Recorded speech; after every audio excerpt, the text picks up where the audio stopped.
Suzanne Dimma recently moved across town and completely revamped her new house. Today, she's showing us the new kitchen. Our new home is a historical house in a historical neighborhood, and so it was very traditional in character when we got here, and we loved that. We fell in love with it. But upon closer inspection, we realized that it needed a lot of work. In fact, all of the cabinets had to be rebuilt, and this wall needed full new structural support beams put in behind here. The other issue was the green marble. The counters were this glossy green marble, which most people told me to rip out, but I looked at it and said, I think I can make this really cool and eclectic. So what we did to make it work was we honed it. It was super shiny before. We took the sheen out and dulled it down. That just made the color softer and more livable. And then with the new cabinets, we painted them gray, this soft gray. And that makes the whole thing more monochromatic, whereas before the cabinets were cream, it was too high contrast, and that's what felt dated. We put in a new hood, which is powder coated, and again, nice clean lines to update the feel of the kitchen.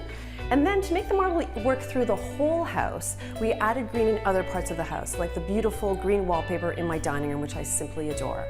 And then by putting brass accents throughout the kitchen, that just sort of pulled everything together, made it feel kind of eclectic and British, and I love that. Now, the floors were another issue.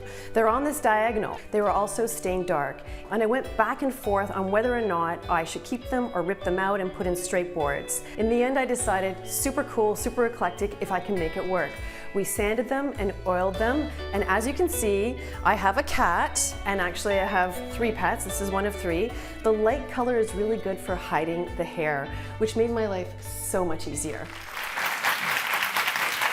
Suzanne, you're in a new home now, and what you've done is tried to make a lot of the elements work instead of just doing everything brand new, which is, that's the situation most of us are in. A lot of people. A lot of people are in that situation. So let's go through some of the changes you made so that you didn't have to do sort of a full-scale tearing out of all the walls, starting with the floors. The floor. So flooring is one of the biggest things, right? Yes. It's a huge expense to rip out your floors and replace it. So if you can find some element in your floor that you like, then I advise keeping it. So this was my floor before. It was stained a dark color, and I don't know if you can tell completely, but it's on a diagonal. So a very big 80s move to do that, right? So, and it's funny because the agent was like, oh, you have herringbone floors. And I walked in and said, no, no. That's not herringbone.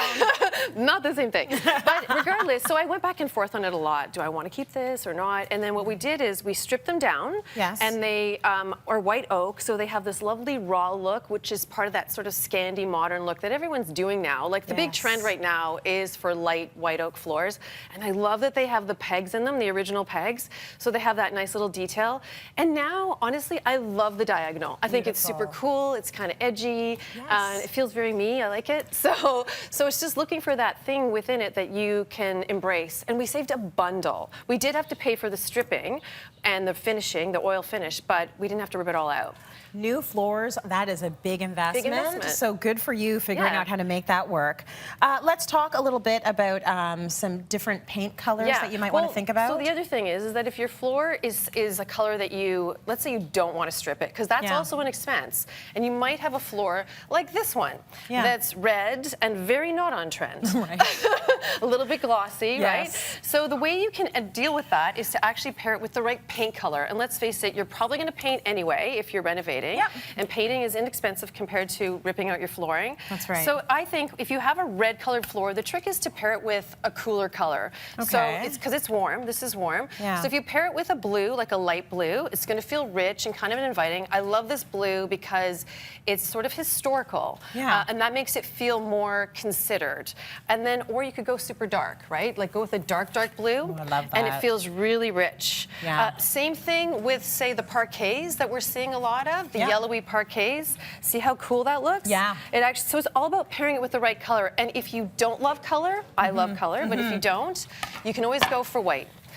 Which is a little bit boring to say, but the warm whites will cut through the red a little bit, right? And I love that. You can't go wrong. White will always make everything look great. That's right. Paint will save you time and time again. Absolutely. It's so my always friend. think about that. Put that. It's your friend. It is my friend. It's my best friend. Let's talk a little bit about lamps, because you can have different lighting. Maybe you don't want to get rid of the lighting. Maybe you just want to work on the shade. Yeah. So this is a great example. I saw this lamp and I was like, okay, this looks like the kind of lamp that your grandmother might leave you or something. Yes. And you're like, oh my God, look at this crazy lamp. So these bell shades are very traditional and very kind of dated. And look, it's a bit yellow, the shade, right? So you can make a big difference by first changing the actual shade to a drum shade, right? Which is a little bit more modern, clean lines. But what I'm going to point out is it's still not good because it's too high. So as soon as you can see all this detail underneath your lamp at the harp, it's too high. So just change your harp. Super simple, right? Although I bet you any money I'm going to struggle with this. It's super easy in real life. Because I don't have my glasses on and I'm completely blind. There we go. Okay, so it's a little bit lower. And now I feel like this lamp. Perfect. Yeah. That's perfect. And top it off with a new finial. So if you do something like a super simple finial, that'll also feel more contemporary than, say, like a really turned one like this. That is very nice. Where do you get those, like the finials? Do you go antiquing for finials as well? You can absolutely. get them. You can get and them lots out of there. lighting stores sell finials as well. Oh, lovely. Yeah. Okay, let's talk about the door. Yes. That is a very big deal. Yes. So we have a picture of the door when you first moved into the house. So, well, this is when we first started renovating. Yeah. So, double doors, which I love. It's a historical house, and so it was blessed with double doors. But unfortunately, the proportion was terrible. Yeah. There was not enough glass. I wanted to open up the view to outside because there's a park across the street. We had the door remade and very traditional proportions. That's actually the outside of the door with the lockbox still on it. Right. That's how new everything is. Exactly. And it was all dusty. But we made this beautiful new door. But what we did do is we kept the hardware from the old door. So we were able to keep the mailbox, and I just had it refinished. So I looked at it and went, this is good quality hardware. It's brass.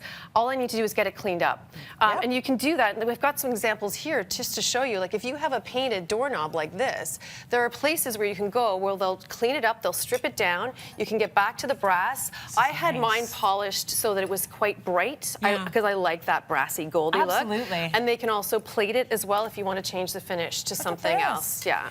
Comparable when it comes to price. Like if going out and getting this replated versus getting new hardware. Oh, you're saving so much money. You save money. Yeah, I mean, it depends upon how much money you want to invest in hardware, but if you want to buy a new doorknob, it can go to $900. Wow. And I think I spent probably $100. Good. So well worth it. Yes. Okay, love that. Let's talk a little bit more about hardware. Yes. You've got laundry. You did some things in your laundry room. Did some stuff in the laundry room. So we had a really great laundry room. I loved it, but I didn't love the finishes, the color combination. So it had good cabinetry. I looked at it and I said, okay, I'm going to keep this cabinetry. But what we did was we changed the countertop, first of all. That made a huge difference to Caesar stone and this sort of more rugged concrete finish. Sleek. And then we changed the hardware. So actually, we didn't change it. We updated it. So that hardware was chrome. Now it's black. I had it powder coated. So it's similar to plating, but what it is it's like a powder that they heat onto the metal. So you don't get drips. It's a more durable finish.